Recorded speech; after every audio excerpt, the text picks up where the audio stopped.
Доброе утро, Якутия! Начинаем новый рабочий день вместе с вами Вероника Тамтосова. За окном немножко дождливо, а у нас тепло, светло и всегда множество полезных новостей.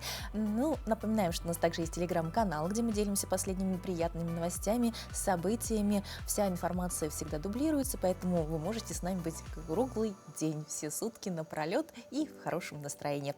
А в эфире сегодня поговорим о том, какие у нас дотации предусмотрены по беременности и родам, а также поговорим о полезных советах, как лучше просыпаться, засыпать, какие ароматы в комнате должны навевать сон, какие растения лучше комнатными держать и как за ними ухаживать. Ну и, конечно, о красоте, о утреннем макияже и также о том, как стать моделью. Поговорим с руководителем модельного агентства. Не пропустите все самое интересное только у нас. Ну а прямо сейчас готовимся к рабочему дню. Правильно, собираемся. А для этого выбираем нужный наряд. Напоминаю, за окном в столице небольшой дождь. Ну а в центральных районах сейчас плюс 13, плюс 16. В Заречной группе 14-15 градусов тепла, в южных 12-16 выше 0. В Вилюйской группе 16-19 градусов тепла, в Нижнеленских плюс 19 градусов, в западных 15-17 выше 0. В Колымо-Индигирской группе Улусов плюс 15, плюс 20, Янских 14-19 выше 0. На северо-западе плюс 15, плюс 19. В столице в 6 часов утра температура составила 16 градусов выше 0. Атмосферное давление 751 мм ртутного столба. Ветер восточный 3 метра в секунду. Сегодня днем дождь, ветер восточный 4-9 метров в секунду, температура днем плюс 18, плюс 20. Одевайтесь немножко потеплее, чтобы не замерзнуть, но и было вам комфортно начинать рабочий день. Вы еще не хотите делать гимнастику по утрам?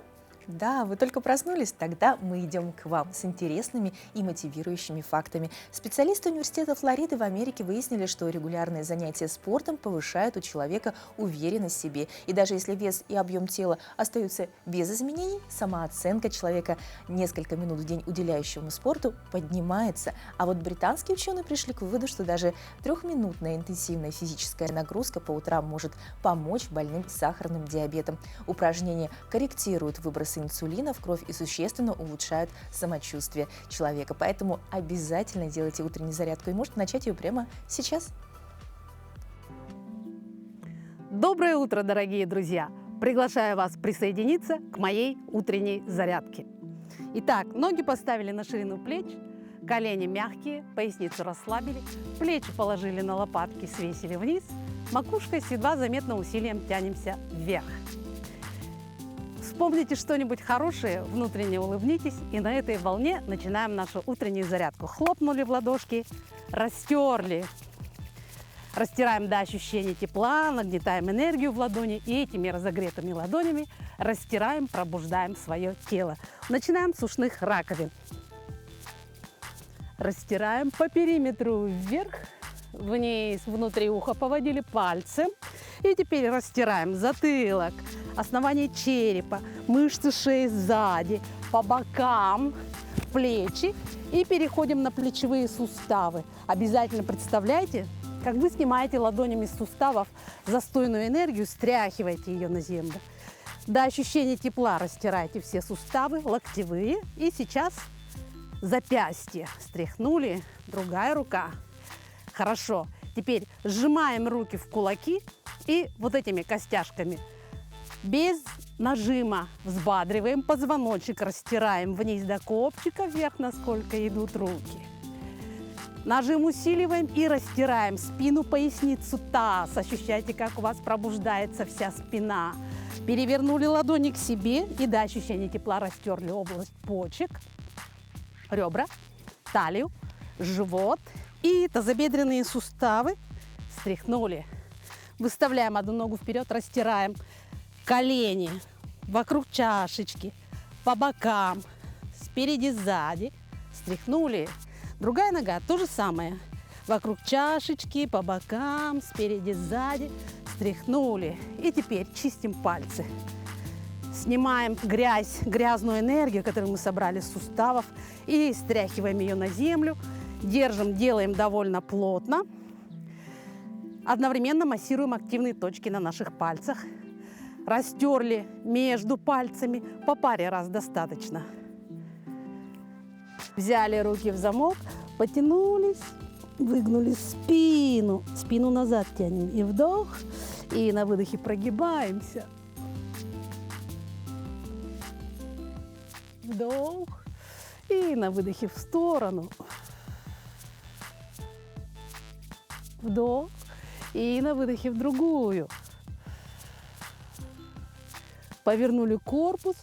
Таз тянем назад, руки вперед. Ощущаем, как растягивается поясница. Вдох. На выдохе тянемся вверх. Вдох. На выдохе опять в сторону. И расслабились. Итак, правую руку толкаем вверх, левую тянем вниз, вдох, и на выдохе растягиваем тело, плечи, шею, расслабляем.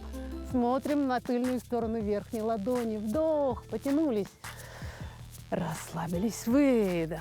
Отлично, ну что ж, мы с вами разбудили свое тело, теперь надо настроиться на позитивный рабочий день. Ноги поставьте на ширину плеч. Колени мягкие, поясница расслаблена, плечи опущены на лопатки, свешены вниз. Макушка с едва заметным усилием тянется к небу.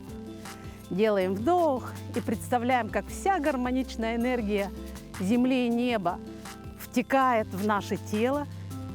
Кладем эту энергию в область за пупком. Ладони можно сложить на пупок, можно прикрыть глаза и вспомните самый счастливый момент жизни. Внутренне улыбнитесь, наполняйте энергией вашей улыбки все свое тело, все пространство вокруг себя. Сияйте радостью, счастьем, любовью. Опускаем руки, приставляем левую ногу к правой. Хорошего дня, будьте здоровы и счастливы!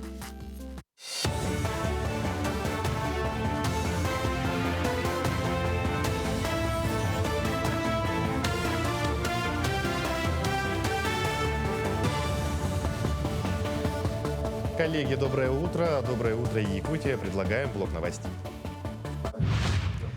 Глава Якутии собрал президиум оперативного штаба по обеспечению экономического развития республики. Рассмотрены вопросы внесения изменений в существенные условия государственных контрактов. Эйсен Николаев заострил внимание на упорядочивании планирования строительства соцобъектов на территории республики. Он отметил, что при принятии решения о начале строительства объектов здравоохранения и образования необходимо учитывать возможности комплектации кадрами, транспортную логистику и другие факторы. За 6 лет в Якутии построено почти 330 соцобъектов, в том числе более 130 по национальным проектам. Порядка 360 человек привлечены в качестве добровольцев на тушение пожаров в Якутии. Это местное население, представители арендаторов, компаний и добровольческие движения, которые находятся в районах. Желающие оказать помощь в тушении пожаров должны обратиться в участковые лесничества, чтобы пройти подготовку, а также получить необходимое снаряжение. Однако отметим, что даже к добровольцам есть требования по состоянию здоровья. Тщательный отбор и подготовка помогают избежать несчастных случаев на местах. Считаем, что за счет волонтеров, местного населения, привлечения арендаторов мы можем заменить наших профессиональных лесопожарных, соответственно, на локализованных пожаров и там, где кромка уже остановлена, для того, чтобы высвободить свои активные силы для более оперативного тушения именно вновь возникающих. Люди, отдыхающие на несанкционированных пляжах, рискуют своим здоровьем. Народные места для купания не обследованы водолазами, а пробы песка не исследованы Роспотребнадзором, поэтому купание в таких местах становится опасным. С начала пляжного сезона сотрудники ГИМС по республике ежедневно отправляются в рейды по несанкционированным пляжам. Инспекторы проводят профилактические беседы на тему безопасности на водных объектах. Также напоминают о простых правилах поведения во время купания. Простые меры безопасности в летний период – это носить кепки, панамки. Солнце жарит, можно получить солнечный удар. Носить пресную воду с собой, чтобы утолить жажду. Также для маленьких деток родителям рекомендуем, чтобы они приобрели нарукавники, надувные круги. Также советуем не купаться в нетрезвом виде. Но в мирном солнце теперь не только освещает и греет, но и дает энергию. Специалисты закончили монтаж солнечной электростанции мощностью в 15 киловатт на крыше здания Якутской электросетевой компании. Такая станция может обеспечить электроэнергией двухэтажный дом в 150 квадратных метров. Для ЕСК это пилотный проект. При первом запуске станция выдала 12 киловатт. Это превзошло ожидания энергетиков. Специалисты считают, солнечные панели прослужат до четверти века и способны производить электричество даже в пасмурную погоду. В Якутске завершается шахматный фестиваль «Белые ночи Туймады». В программе всего 2 турнира. Этап Кубка России по шахматной композиции и открытый турнир по быстрым шахматам. В первом этапе турнира участвовали 17 шахматистов из Москвы, Тульской области, Башкортостана и Якутии. Во втором этапе приняли участие 32 шахматиста из разных улусов. В быстрых шахматах игроку дается ограниченное время на продумывание хода, а побеждает игрок, набравший наибольшее количество очков. Такое мероприятие проводится впервые в Республике Саха-Якутия. Считаем, что фестиваль проходит на высоком организационном уровне. Так, наш основной турнир – это этап Кубка России по шахматной композиции. К нам участвовали 4 региона нашей страны. Это город Москва, Тульская область и Республика Башкортостан. И Республика Саха-Якутия, участие из Республики Саха-Якутия. Это были последние новости на сегодняшний момент. Ну а мы обсуждаем, кому положено пособие по беременности и родам, как и где его оформить. Подробнее нам расскажет специалист клиентской службы Центра «Мои документы» Аксинья Дьяконова. Доброе утро. Доброе утро. Итак, а кому положено пособие? Данное пособие положено у беременной или у рожавшей женщине, которая уволилась с работы, уволенной женщине, которая усыновила ребенка до 3 месяцев. Данная выплата предоставляется единовременно и в том случае, если Центр занятости признал женщину безработным в течение года со дня ее увольнения. Само увольнение при этом должно быть связано с ликвидацией предприятия, в котором она работала, либо же прекращением деятельности в качестве индивидуального предпринимателя, нотариуса или адвоката. То есть, получается, оно не может быть связано с инициативой работодателя? Да. В какие сроки женщина должна обратиться за получением пособия? Необходимо подать заявление в течение 6 месяцев по истечению отпуска по беременности и родам. Ну, вроде все понятно. А в каких случаях в пособии может быть отказано? Гражданам Российской Федерации, иностранным гражданам, лицам без гражданства, если они лишены родительских прав, либо ограничены, да, если дети находятся на полном государственном обеспечении, либо если гражданин Российской Федерации выехал на постоянное место жительства за пределы Российской Федерации. Также, если женщина учится, то пособие оформляется в учебном заведении.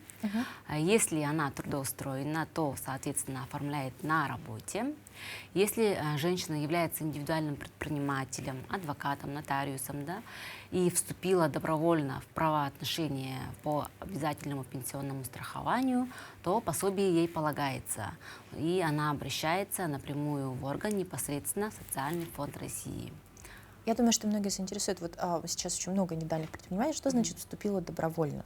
То есть ей нужно отдельно было подать в ходе деятельности отдельно заявление. Да. А как оно подается? Тоже напрямую в органе в Социальном фонде России. Ну, то есть она обращается, подает, и только тогда в случае наступления беременности, родов, да, она может обратиться. Да. Хорошо. Какие документы необходимо предоставить? Ну, во-первых, это документ, удостоверяющий личность заявителя, это паспорт, да, свидетельство о рождении ребенка, свидетельство об усыновлении ребенка, решение суда, вступившее в силу, да, об усыновлении либо об удочерении. Если обращается у нас иностранный гражданин, то предоставляет вид на жительство, реквизиты счета для выплаты, да, куда будет направлена выплата данная. Если обращается представитель, то предоставляет нотариальную доверенность, либо простую письменную форме. Вот в части справок о трудоустройстве или отсутствии трудоустройства, да, это мы обращаемся в центр занятости, получаем справку, или это может быть дистанционно, то есть я прихожу в центр «Мои документы» и сразу же эту справку дозаказываю, получается, что Нет, я стою. эти все данные запрашиваются органам межведомственного взаимодействия. То есть их уже предоставлять нет Да. необходимости. Где можно все это оформить и каким образом? То есть можно ли это оформить через госуслуги? Данную услугу можно получить во всех центрах «Мои документы», непосредственно в самом органе в Социальном фонде России, да, и электронно через портал госуслуги. Мгм. В каких разделах в госуслугах это необходимо посмотреть? В поисковике можно ввести пособие по беременности и родам, и тогда оно вам выдаст. Мгм. Предварительно необходимо ли проверить, что все корректные данные внесены, то есть данные паспорта, СНИЛСа, Да, конечно, обязательно. что они обновлены, да? Мгм. Хорошо. Что еще нужно знать вот после, скажем так, когда человек стал матерью, да, отцом, да, какие еще документы можно оформить через центр «Мои документы»? То есть можно ли там, еще какие-то пособия оформить, обратиться, там, свидетельство о рождении, как сейчас какие-то изменения произошли? Да, можно получить свидетельство о рождении ребенка, СНИЛС, ИНН, прописку можно оформить через МФЦ, можно оформить пособие, единое пособие называется сейчас, можно оформить тоже через центр «Мои документы». Ну, то есть в целом сейчас можно прийти к вам со свидетельством о рождении, да, или даже, ну, как бы информация о рождении ребенка с паспортом и уже полный комплект документов получить Да. ребенка. Здорово. Как обратиться в центр «Мои документы» за консультацией, за записью? Можно, ну, естественно, можно заранее записаться, да, для удобства мам. Предварительно в центр «Мои документы» можно записаться через наш сайт официальный mfc.saha.ru, либо через региональный центр телефонного обслуживания по номеру 8 800 100 ровно 22 16.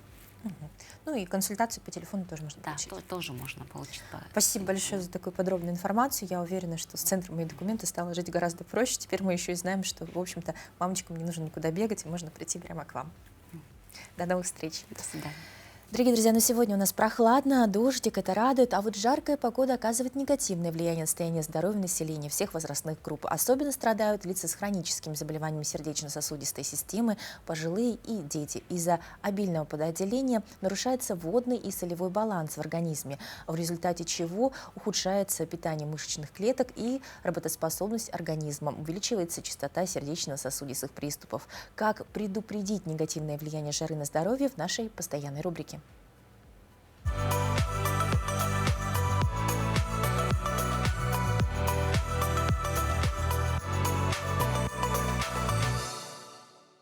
Доброе утро! Наступили жаркие дни, при которых особенно внимательны к себе должны быть люди с сердечно-сосудистыми заболеваниями, в том числе с гипертонией.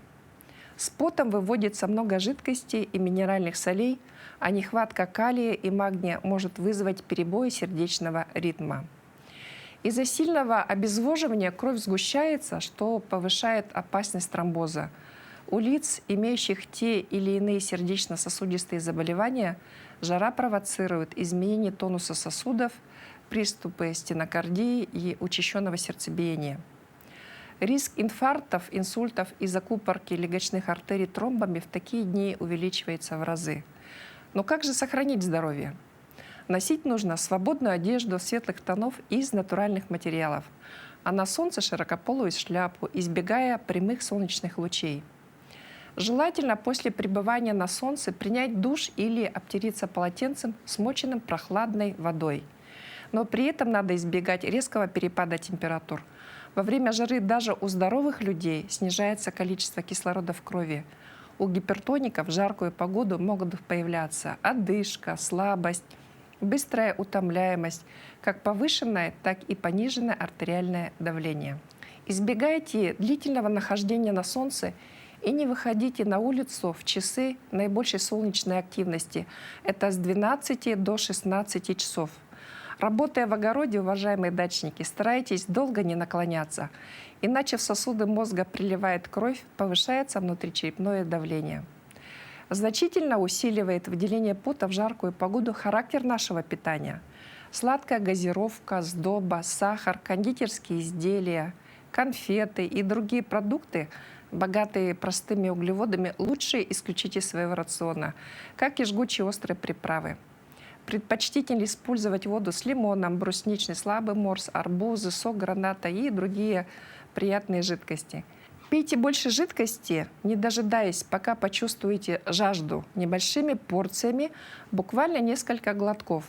Но больным сердечно-сосудистыми заболеваниями очень важно ограничивать объем жидкости не более 1–1,5 литра в день. Лучше всего пить домашний, хлебный или фруктовый квас, это компот.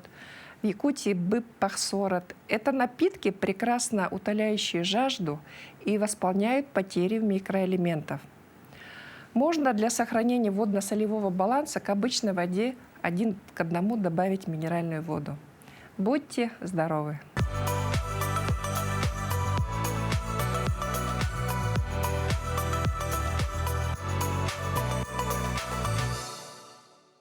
Вот такие полезные советы мы даем в наших постоянных рубриках и продолжаем их давать. Итак, чтобы рано просыпаться, необходимо правильно и вовремя ложиться спать. По мнению ученых, лучшее время для отхода ко сну – это промежуток между 10 часами вечера и 2 часами ночи. Именно в это время человеческий организм вырабатывает гормон мелатонин, который помогает быстрее уснуть и обеспечивает бодрость по утрам. При этом важно ставить будильник в правильное время. Вы могли заметить, что иногда даже после 8 часов сна ощущается сильный недосып, а временами организм полон бодрости даже после 6-часового сна.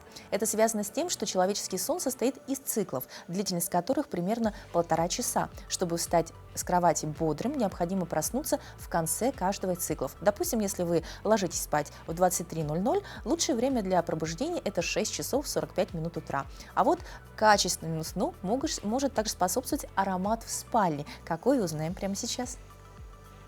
Утро доброе! С вами Эрика, и мы продолжаем знакомиться с вами с эфирными маслами. Ароматы растений записаны в генах каждого человека. Эволюционно наши предки проживали в разных регионах. И даже не сомневайтесь, что в ваших генах есть информация про лавандовые поля, про апельсиновые рощи, про эвкалиптовые леса.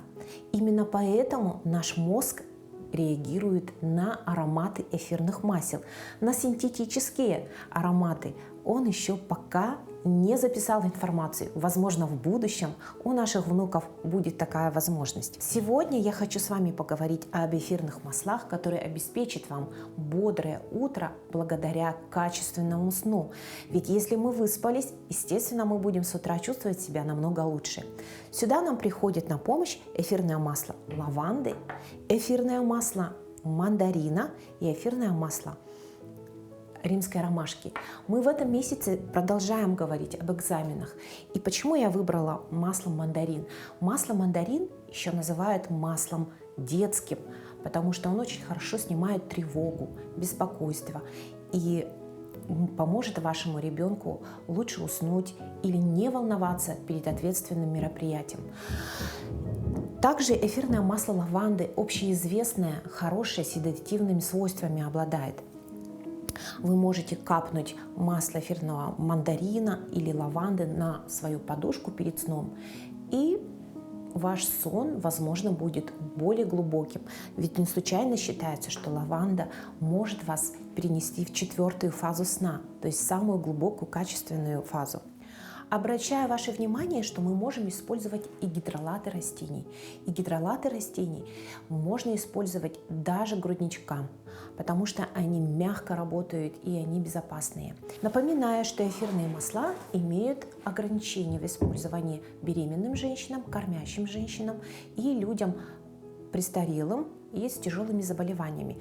Но вот гидролаты, они могут использоваться и детьми, и беременными женщинами. И они безопасны. Гидролаты лучше всего работают в разведении. Мы берем 70% гидролата, 30% воды и можем использовать накожно. Мы можем его опрыскивать в течение дня, дома. Мы можем опрыскивать на кожу. И лаванда прекрасно успокаивает кожу после укусов насекомых, после порезов и ран. Используйте гидролат лаванды для этих целей. Итак, мы с вами рассмотрели лаванду, мандарин И еще римская ромашка или немецкая ромашка, 2 вида масла ромашки, могут вам тоже быть помощниками в улучшении качества сна. Я вам желаю высыпаться и с утра быть бодрыми. С вами была Эрика. До новых встреч!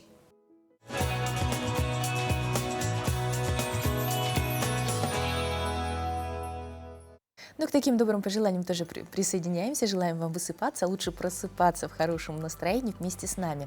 Сейчас стремление украсить свой дом, сделать его уютным, красивым, при этом обратиться к науке, в том числе фэн-шуй и другим направлениям, где есть баланс энергетики, баланс символизма, а хозяйки просто опережают друг друга, и одним из направлений стало украшать дом растениями. То есть не просто растениями, которые красивые, эстетичные, прекрасно вписываются в обстановку, но имеют символическое значение. Трудно поспорить, что фикус имеет множество значений, в том числе богатство, благополучие и другие.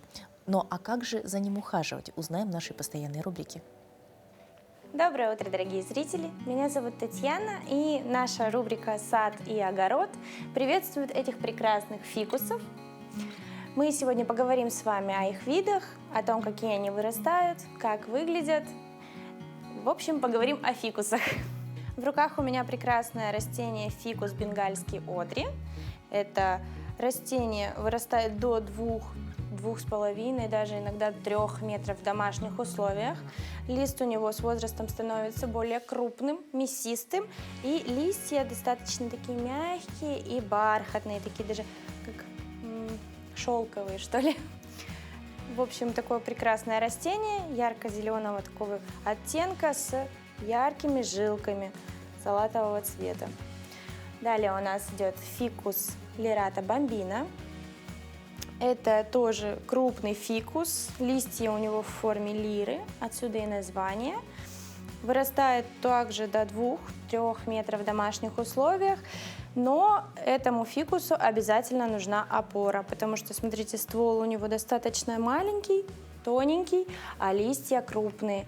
И за счет того, что лист крупный, ствол не всегда может выдержать эту тяжесть. Поэтому обязательно таким фикусам нужна опора.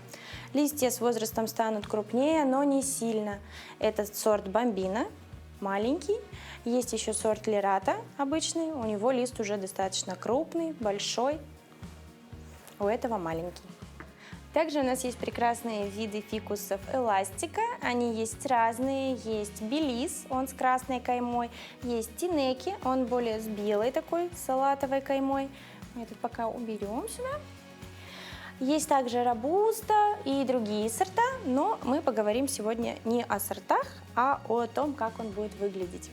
Такое растение, оно очень похоже на бенгальский одри сорт, но немножечко отличается. Лист уже гладкий, глянцевый, расписной такой. Видите, каждый лист это как произведение искусства. Мазки разные, оттенок тоже разный, но жилка всегда красная. Новые листья появляются вот так. Это как конвертик, как кокон у бабочки. Он идет красного цвета. А вы знали особенность фикусов? Когда у фикуса появляется ранка или листик отпадает, фикус начинает плакать молочком. Поэтому старайтесь не травмировать ваши прекрасные фикусы, потому что на месте молочка потом будут оставаться ожоги. Также фикус этот вырастает до 2 метров в домашних условиях. Прекрасный, радует, но для пышноты рекомендуем сажать по 2, а то и по 3 куста в один горшок. Тогда растение будет пышное, крупное и будет радовать вас еще больше. Ну и, конечно же, завершает нашу рубрику это вот этот красавец, фикус бенджамина. Это сорт бенджамина Twilight. Листик у него, видите, беленький такой, белый, зеленый с белой каймой. Веточки тоненькие, но достаточно сильные и справляются с этой прекрасной кроной. Такие растения зачастую подвергаются засухе. И это больная тема для многих цветоводов. Как избежать нашей засухи? Фикус бенджамина рекомендуется опрыскивать хотя бы раз в 2 дня, чтобы увлажнить его. Также рекомендуется протирать листья, потому что растение оно получает кислород и получает элементы, микроэлементы также из листьев. Если лист будет пыльный, будет засорен, он не сможет дышать и питаться. Полив. Если у вас случилась такая беда, как подсохшие листики или они опадают, вам нужно нормализовать полив. Те листья, которые выглядят совсем критично, их нужно убрать, чтобы растение не тратило свою энергию на это. И нормализовать полив. Полив рекомендуется умеренный, не сильно частый.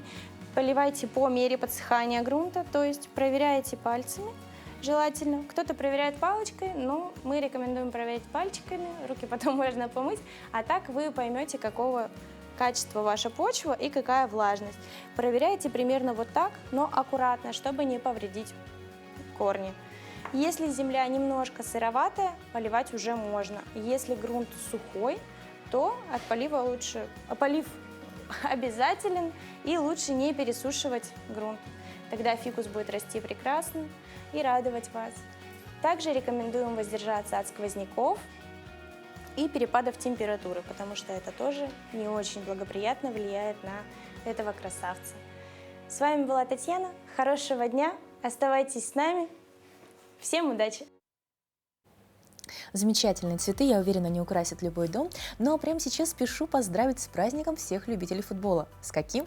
10 июля, день футбольного свистка. Именно в этот день, 145 лет назад, в июле 1878 года, футбольным арбитром и было впервые применено это незамысловатое устройство. Справедливости ради нужно сказать, что свисток юридически не был футбольным, равно как и арбитр не был футбольным судьей. Первый свисток в истории футбола дал полицейский именно в полицейский свисток для того, чтобы предотвратить беспорядки на поле. Там возникла драка. Вот такая вот история. Так что футбольные фанаты с праздником, но какими датами, событиями богат день сегодняшний, узнаем прямо сейчас.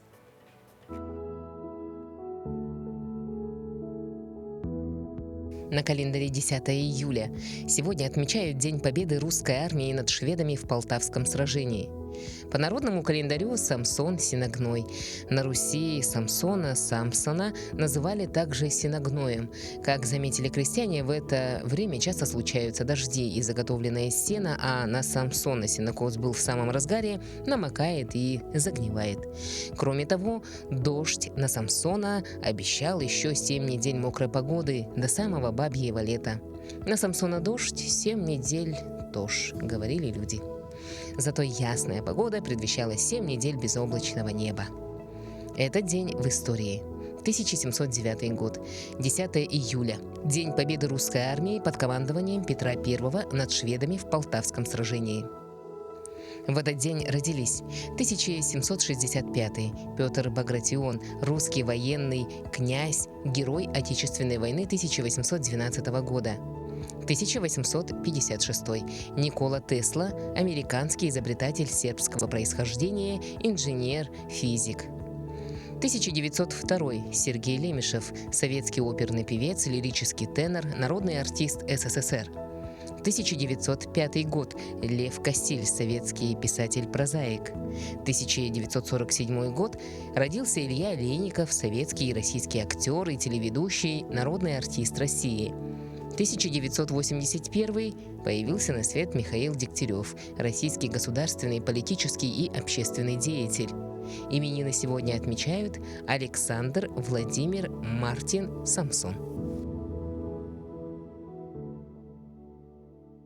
Вот такие замечательные люди сегодня родились. Если вы также празднуете сегодня день рождения, мы вас поздравляем. Надо сказать, что каждый день богат какими-то удивительными датами и событиями. Найти повод для радости и для улыбки всегда есть. Главное, оставайтесь с нами, мы вам об этом непременно расскажем. Или придумайте свой повод. Вот встали с утра и придумали, что сегодня у меня будет счастливый день, потому что... И дальше продолжите сами. Улыбайтесь. Это не только всех раздражает, как говорится в пословице, но и делает обязательно день лучше. Ну а прямо сейчас поделимся новостями, которые тоже бывают отличным поводом для радости.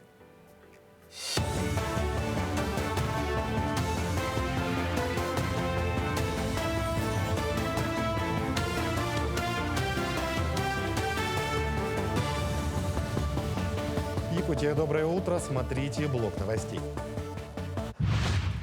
Жители многоэтажных домов в Якутске заключили более 50 тысяч договоров на техническое обслуживание внутриквартирного газового оборудования через управляющие компании. Это число превышает половину от общего количества газифицированных квартир в многоквартирных домах.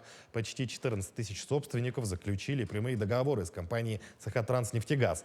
Напомним, согласно постановлению правительства России, каждый потребитель обязан иметь договор на техническое обслуживание внутридомового газового оборудования со специализированной организацией. В Якутии такой организацией является Сахатранснефтегаз. Золотодобывающие компании Якутии за январь-июнь текущего года увеличили добычу золота на 9,7%. Тем самым объем добытого благородного металла достиг 17 тонн. Рост объемов золотодобычи вызван увеличением производственных мощностей на предприятиях «Селикдар», «Полюс Алдан», ТЗРК и «Нерюнгри-Металлик». Основная добыча золота ведется в Алданском, Алекминском и Аймеконском районах. Рост отрасли обеспечивают более 15 тысяч работников. В Якутии обсудили эффективность работы ветеринарных служб в муниципалитетах и уровень их зарплат. Также озвучены основные доклады по усилению гражданской обороны и обеспечению безопасности населения, о мерах по предупреждению паводков и лесных пожаров, созданию единого механизма взаимодействия с недропользователями в арктической зоне. Говорили и о дальнейших шагах для усиления роли представительных органов в соцэконом-развитии Якутии. У нас в последнее время поступает в стены парламента по организации ветеринарных служб на местах, по их уровню заработной платы, оснащенности кадрами. Это системный вопрос. У нас не то, что их трудоустройство. У нас в последнее время мы по основным специальностям сельского хозяйства, будь то зоотехния, будь то агрономия, будь то ветеринария, видим поступаемость. У нас нет абсолютно конкурса на них. У нас, более того, отрицательные показатели на бюджетные места, которые открывает этот университет. Поэтому это системный вопрос, и на днях и глава республики, и парламент республики обращаем пристальное внимание для того, чтобы эту работу улучшить, и будут приняты определенные решения в улучшении этого. Порядка 1300 обращений по медицинским и психотерапевтическим вопросам обработано филиалом Госфонда «Защитники Отечества», в том числе 244 от ветеранов боевых действий. Содействие в получении медицинской реабилитации оказано 127 подопечным. Более 400 участников СВО получили медпомощь. Кроме этого, 46 человек отправились на санаторно-курортное лечение в санаториях Бесчагда, Чебдик и Абырал. По итогам диспансеризации выявлено заболеваний всего 135 случаев. Из них с впервые установленным диагнозом 38 случаев. Из числа впервые выявленных заболеваний 34 взято на диспансерное наблюдение, что составляет 90%. Направленные для получения специализированной, в том числе высокотехнологичной медицинской помощи 2, что составило 0,8% от всех прошедших. Направлено на санаторно-курортное лечение 20, что составило 8,3% от всех прошедших. Пена, как снежные хлопья, падала на головы гостей стадиона «Триумф». В честь народного праздника Ивана Купалы в Мирном провели аквадискотеку. 2000 литров мыльной воды прошло через пенные пушки. Жителям и гостям Мирного предложили перекусить вареной кукурузой и попкорном, охладиться мороженым. Больше 1000 человек посетили мероприятие. К текущему часу это все новости. Всего доброго и удачного дня. Ну, как и говорили, есть позитивные новости, чем не повод для радости пенная дискотека. Но вообще, как обойтись утром без ритуала? Включил телевизор или выпил чашечку кофе, приготовил завтрак. Но к ним смело можно отнести и макияж. Пожалуй, считать родиной косметики можно Древний Восток. Красились как мужчины, так и женщины, причем представление о том, как украшать лицо и тело у разных народов было специфическим. Весьма активно заботились о внешности египтянки. Уголь вместо карандаша для бровей, кровь черных быков в качестве темной краски для волос, лак для ногтей, помада, средства для отбеливания зубов из минералов с растениями. Макияж использовали и в медицинских целях. Египтяне считали, что, подводя глаза, они предотвращают загноение глаз и воспаление век от суховеев и жаркого слепящего солнца. Сборник подробных косметических рецептов разработан Клеопатрой. В нем содержались рецепты и куда менее приятные для современной девушки. Чего только стоит ванна из молока ослицы или размельченный помет крокодила, смешанный с белилами, лишь бы кожа оставалась нежной и белесой. А вот какой макияж лучше наносить на каждый день, в современности узнаем прямо сейчас. Повседневный макияж на каждый день. Для начала первый этап идет очищение кожи. Обязательно очищаем нашу кожу от излишков. Берем ваш любимый крем, который подходит вам по типу кожи, и наносим его такими втаптывающими движениями, чтобы кожа максимально пропиталась и увлажнилась. Область шеи тоже увлажняем. Тональный крем, также который подходит вам по типу кожи, наносим кисточкой аккуратными движениями, не сильно плотными, тонким слоем наносим на лицо. Спонжик влажный обязательно и тоже втаптывающими движениями распределяем его по лицу. Наш тональный крем к шее, чтобы у нас был равномерный тон. Переходим к пудре. Это уже получается финиш нашего тона, чтобы кожа была матовой, не блестела и тон был зафиксирован до самого вечера для стойкости вашего тона. Тоже притаптывающими движениями мы запечатываем наш тон. Будем скульптурировать наше лицо. Наносим на боковые лобные зоны. Наносим чуть-чуть, наводим тень на веки нашим подвижным. И наносим на скулы под скуловой костью. Легкими, не резкими движениями, чтобы не было пятен на лице. И также наносим наш скульптор на крылья носа, чтобы немножко его зрительно сузить. Все это растушевываем пудрой, чтобы было максимально естественно. Переходим к нашим румянам, переходим к оформлению бровей. Легкими, тоже плавными движениями подправляем форму, делаем ее более выразительной, красим по своей форме. Переходим к хайлайтеру, переносицу и проводим линию. И обязательно на уголки глаз для более свежего взгляда. Под бровями. Так мы делаем взгляд более выразительным и поднимаем глазки более широко. Дальше на скулы. Таким образом. И с этой стороны. Переходим к следующей части. Это наши губы. Берем более нюдовую помаду, желательно карандаш, потому что он будет более стойким. Миллиметр. Так ваши губы будут выглядеть более пышнее. Прокрашиваем границы,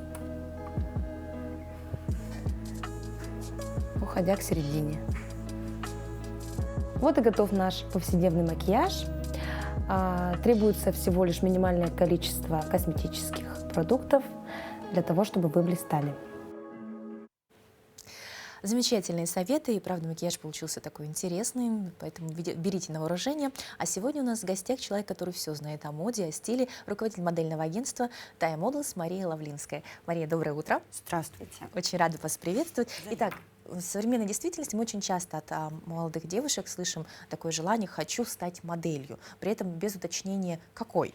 Я так понимаю, что модели у нас совершенно различные, то есть подиумные модели, модели, которые снимают в журналах. Чем они отличаются и вообще какие еще модели существуют? Ага, ну да, вы правильно сказали, есть два, так сказать, вида. То есть подиумные модели — это обязательно очень высокие девушки, они должны быть стройные, потому что это одежда, которую представляет дизайнер впервые обычно на неделях моды и так далее.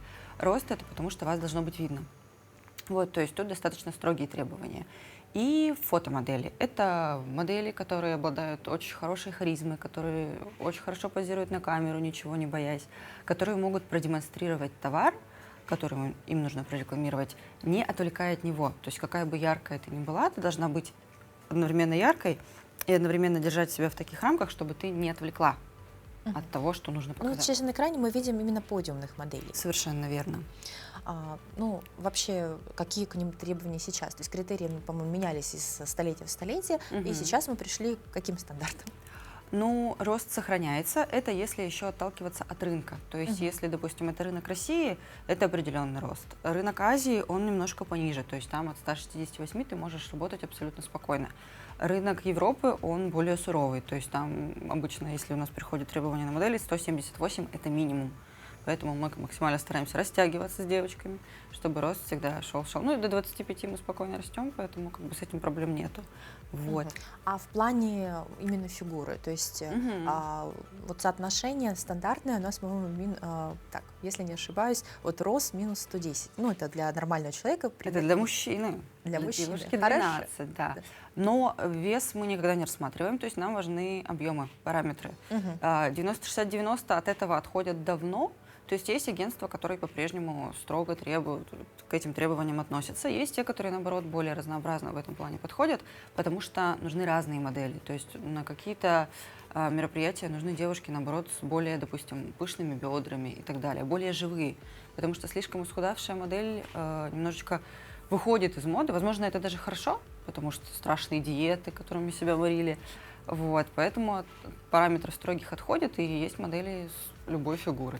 Ну а как организована работа модельного агентства? То есть, ну, кто не сталкивался с ним, себе это с трудом представляет, в общем-то, как и я. Что входит в обязанности агентства, как к вам попасть, что нужно предоставить?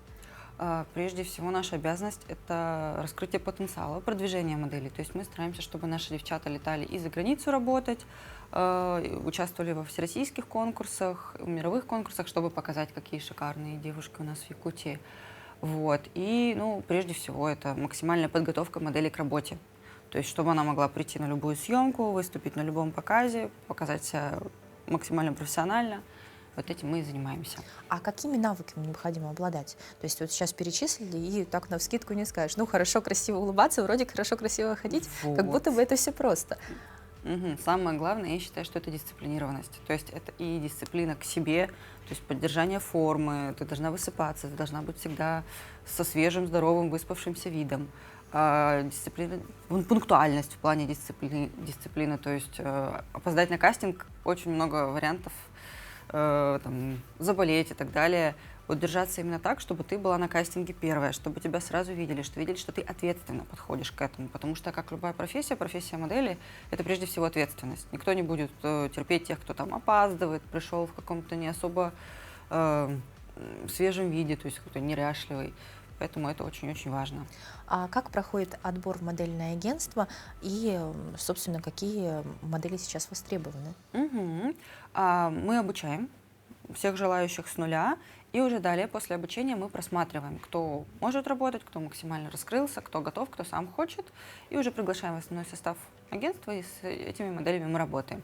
Также у нас очень много желающих пройти курсы для себя, ну, то есть научиться правильно, красиво ходить, научиться уверенно держаться перед камерой, такое.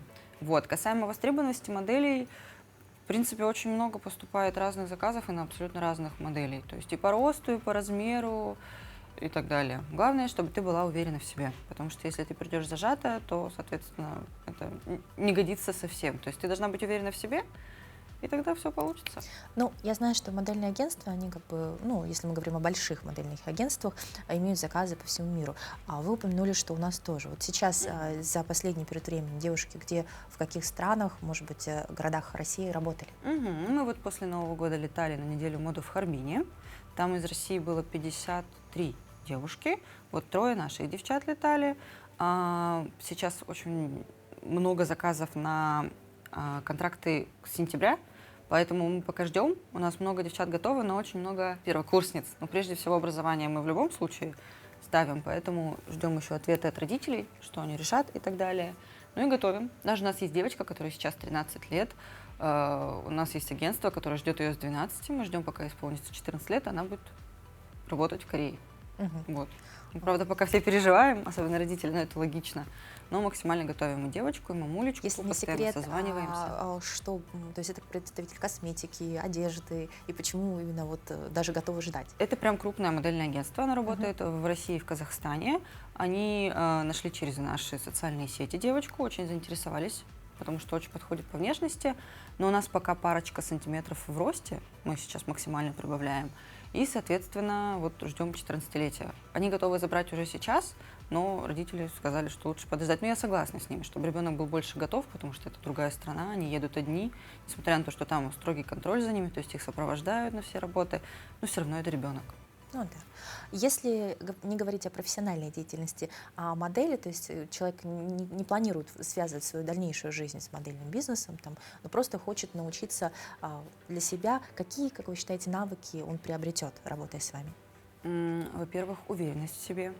То есть ты перестанешь стесняться камеры, публичных выступлений, научишься хорошо, красиво ходить. Для женщины это вообще, мне кажется, 40% успеха – это твоя походка, как ты появляешься где-либо в социуме.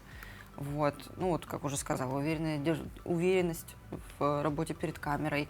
Также мы обучаем публичным выступлениям, то есть так, чтобы мы могли выступать, не боясь, там, не зажимаясь, не смотря в пол. Вот. Ну и множество другого из разряда стиль, правильное питание, правильные физические нагрузки, потому что бывает такое, что девочка идет в зал, начинает тягать там страшный вес, потом срывает, травма, и все. Больше мы к спорту не вернемся. Я знаю, что вы сами тоже продолжаете карьеру модели, ну, время от времени Немножечко, появляясь в журналах. С какого возраста, на ваш взгляд, лучше начинать этому всему обучаться? То есть, если посмотреть мировую статистику, то чуть ли не с 3 лет. Да, вполне можно работать с 4 лет, и есть агентства, которые просят детишек на контракт, обычно это азиатские контракты, с 4 лет спокойно, но это обязательно с родителями, то есть это все оплачивается агентствами, и прекрасно ждут. Спасибо большое за подробную информацию. Я уверена, что у людей, которые раскроют себе потенциал, станет больше, и которые перестанут бояться. До новых встреч. Спасибо большое. До свидания. Дорогие друзья, спасибо вам, что были с нами. Присоединяйтесь к нам каждое утро, ведь мы заряжаем хорошей энергией, хорошим настроением. Готовы поделиться самой полезной информацией, как просыпаться, как находить свой стиль, как находить себя и, главное, хорошее настроение. До новых встреч!